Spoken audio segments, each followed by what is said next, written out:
विश्वास है कि मां कामाख्या भी बहुत नाराज है। उनका पतिदेव का नाम से ही घोटाला शुरू हो गया छत्तीसगढ़ में। छत्तीसगढ़ का लोग महादेव का भक्त होता है। मैं ये विश्वास करता हूं कि जो लोग महादेव का नाम में घोटाला किया है, चुनाव का दिन महादेव का भक्त लोग उनका हिसाब लेगा और चुनाव का बाद स्वयं महादेव भूपेश बघेल का हिसाब लेगा।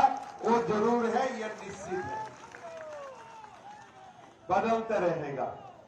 भाइयों और बहनों, आप सोच सकता है आपको घोटाला करना ही है, कुछ ऐप बनाना है, उसका नाम दे देना सही है भूपेश ऐप, आप उसका नाम दे देना सही है हिमंत्रा ऐप, कोई आपत्ति नहीं है।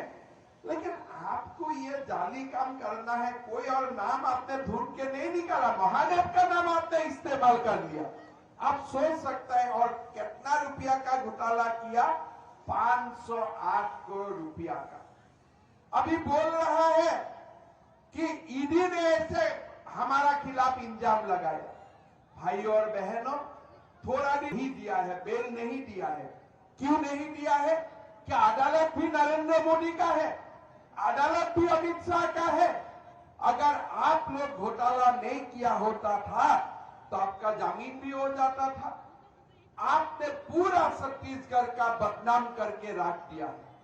आज पूरा छत्तीसगढ़ का नाम, जो एक दिन भगवान राम से जाना जाता था, मां कौशल्या से जाना जाते हैं, जो छत्तीसगढ़ रमन सिंह जी जब मुख्यमंत्री था सबको मुफ्त चावल दिया और भारत का सारे प्रदेश ने उनका अनुकरण किया।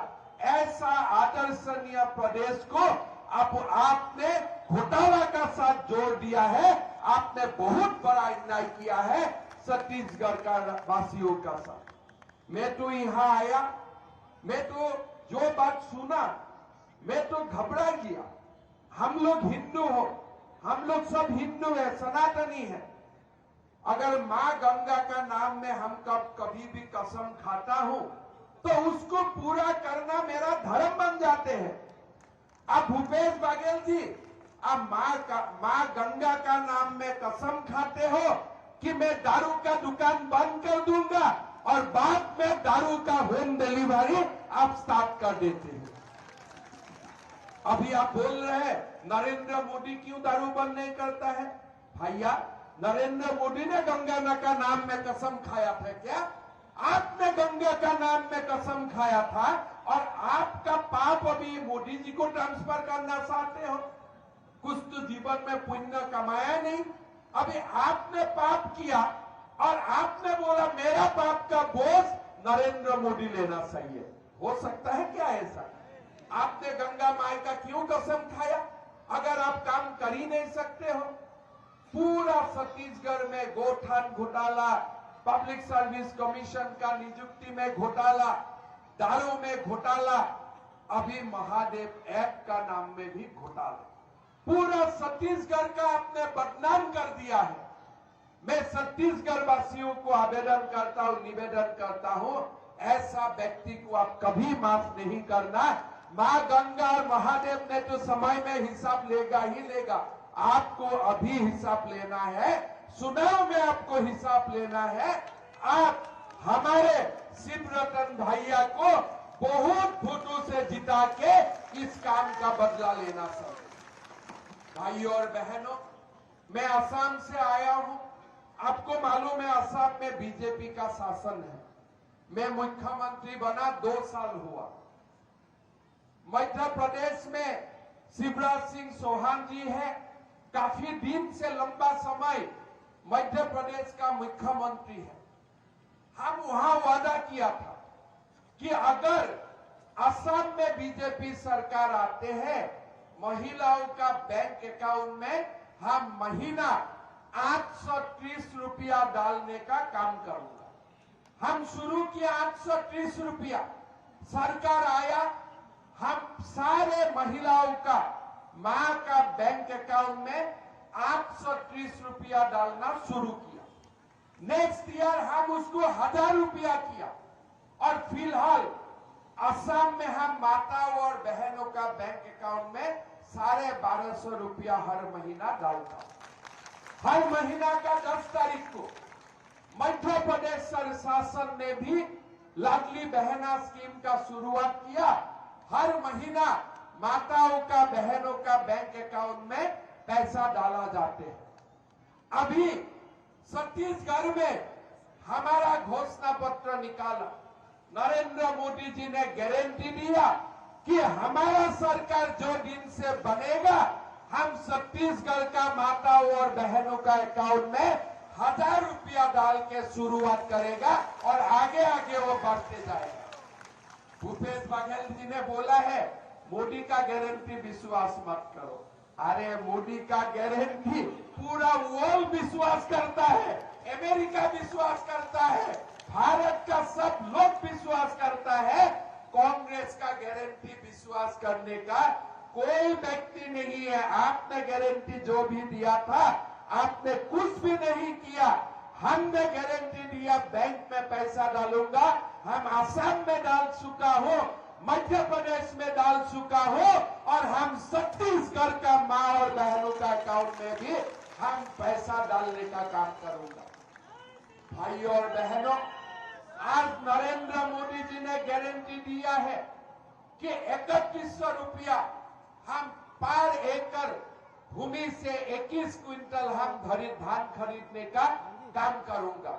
अगर नरेंद्र मोदी जी ने गारंटी दिया है, जैसे शान और शुरू सच्चा है, ऐसे नरेंद्र मोदी जी का गारंटी भी सच्चा है। उसमें कोई कॉम्प्रोमाइज नहीं होता है।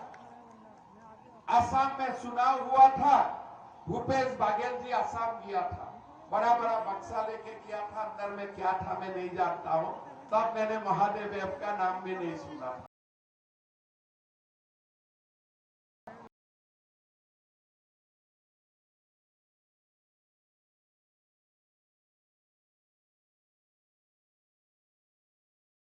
उन्होंने जाके असम में बोला कि मैं छत्तीसगढ़ में बेरोजगारी भत्ता देता हूं और असम में कांग्रेस जीतने से बेरोजगारी भत्ता हम लोग देगा।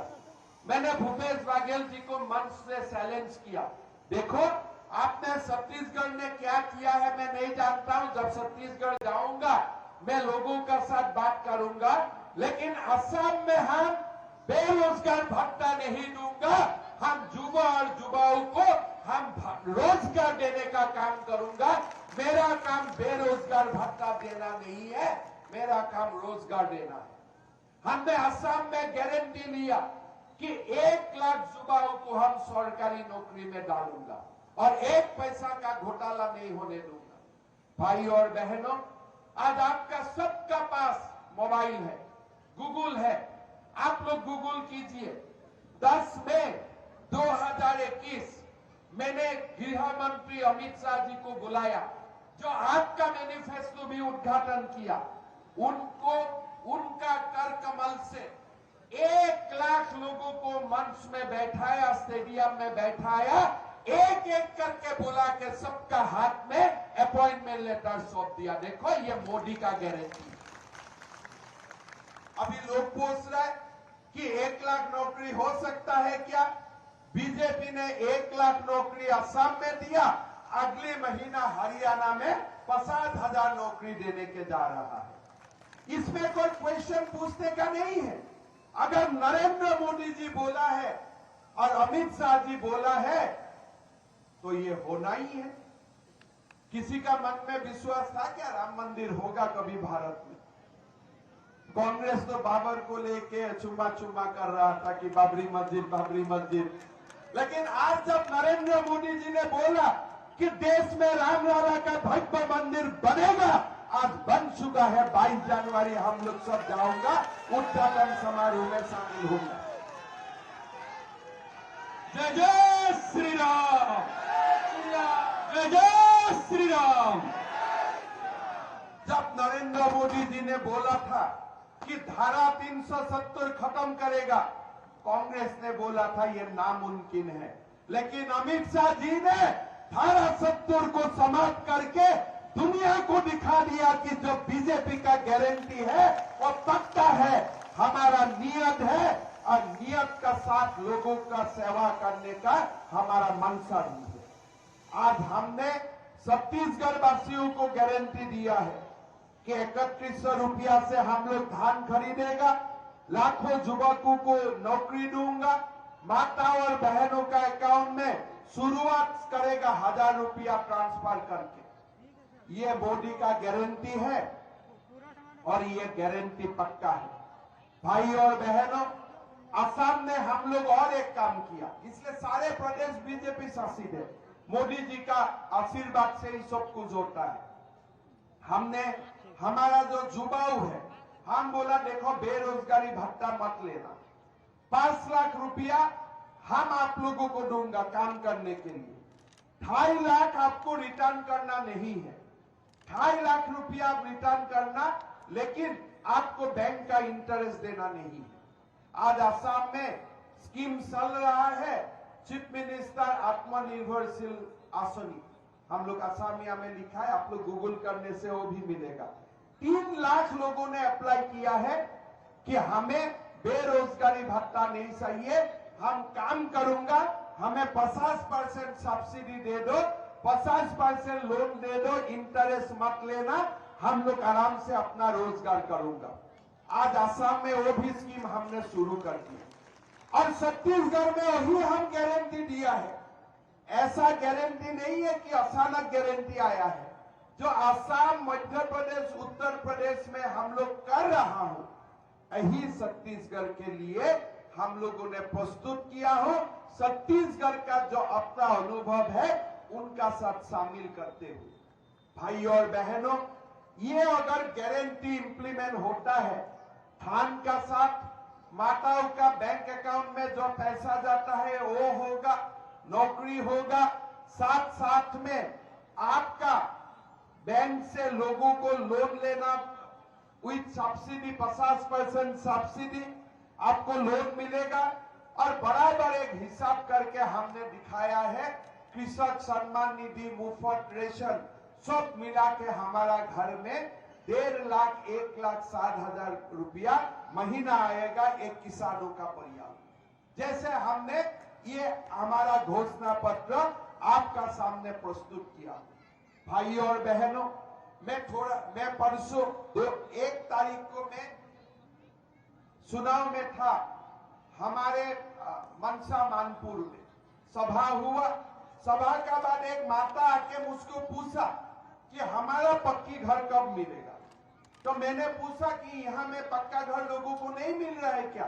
तो हमारा कार्यकर्ता ने बोला कि 16 लाख मकान नरेंद्र मोदी जी ने भेजा था, ये लोग एक भी घर नहीं बनाया, पूरा पैसा भारत सरकार को लौटा दिया। मैंने बोला भाई क्यों लौटा दिया? बोले नहीं, भूपेश बघेल ने घर नहीं बनाया, इसलिए वो स्कीम में प्रधानमंत्री का नाम लिखा जाता है। अरे भैया, गरीब का इससे क्या मतलब है? प्रधानमंत्री का नाम है कि मुख्यमंत्री का नाम है? गरीब को तो घर चाहिए। आप गरीब का घर लौटा दिया, आपने पाप किया। आज हम दोबारा आप लोगों को बोलना चाहता हूं, और 16 लाख घर का साथ और 2 लाख इजाफा करके हम छत्तीसगढ़ का 18 लाख गरीबों का मकान बनाने का हम लोग काम करेगा। भाई और बहनों, भूपेश बघेल जी ने पाप किया है, गरीबों का घर लौटा के। आज ये लोग क्या कर रहा है? महादेव का नाम में आप पैसा लूट रहा है, आप दारू का व्यापार बना दिया है। लोगों का नौकरी होगा तो जब तक रिश्वत नहीं देगा नौकरी नहीं मिलेगा। गौशाल में घोटाला किया है, गोठान में घोटाला किया है। आपने क्या करने का बाकी रखा है? सब कुछ कर दिया। थोड़ा दिन पहले मैं भी थोड़ा टेस्ट मिला। मैं कवर्धा में गया था एक सभा करने के लिए। सभा में मैंने अकबर का खिलाफ बोला। 2 दिन का बाद गुवाहाटी में मेरा ऊपर नोटिस आ गया इलेक्शन कमीशन से। क्यों?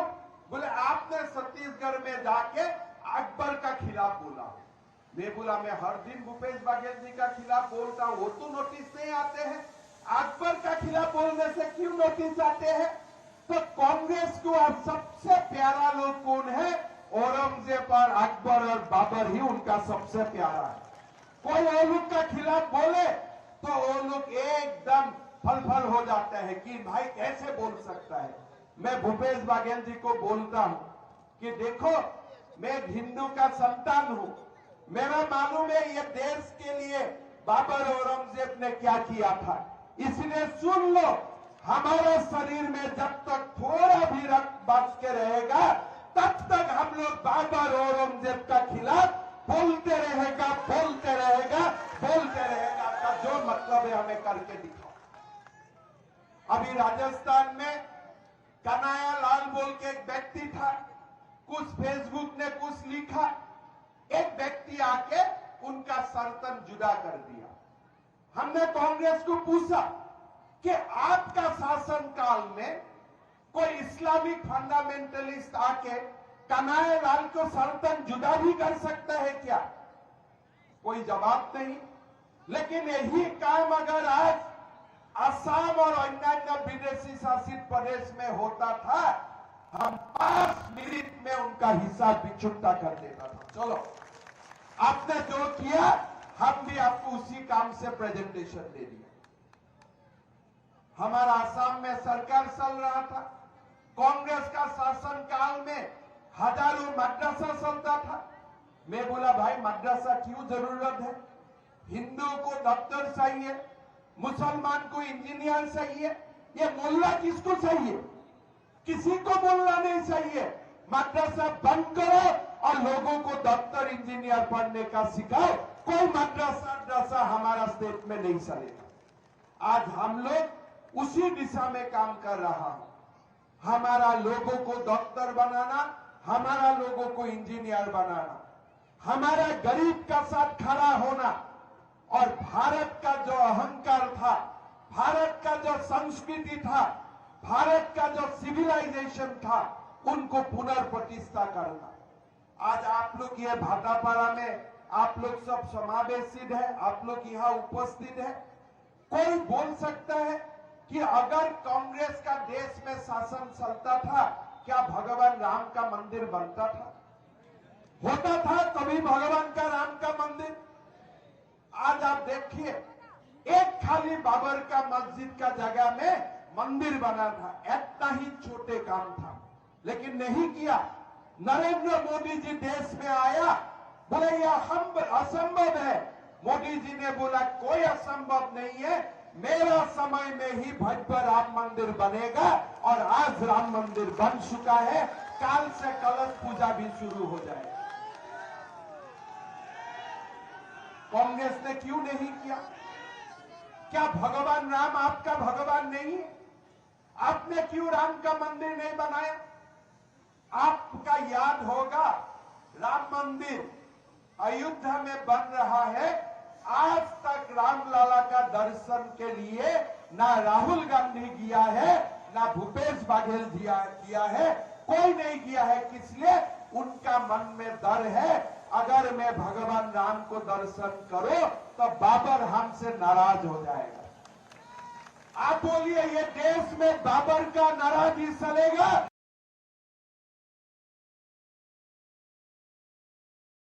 कि राम का जयगान चलेगा? आप बोलिए, आप बोलिए, ये देश में बाबर चलेगा कि राम चलेगा? आप बोलिए। तो ये कांग्रेस वाला को समझना है कि देखो, ये देश बाबर ने नहीं बनाया था, ये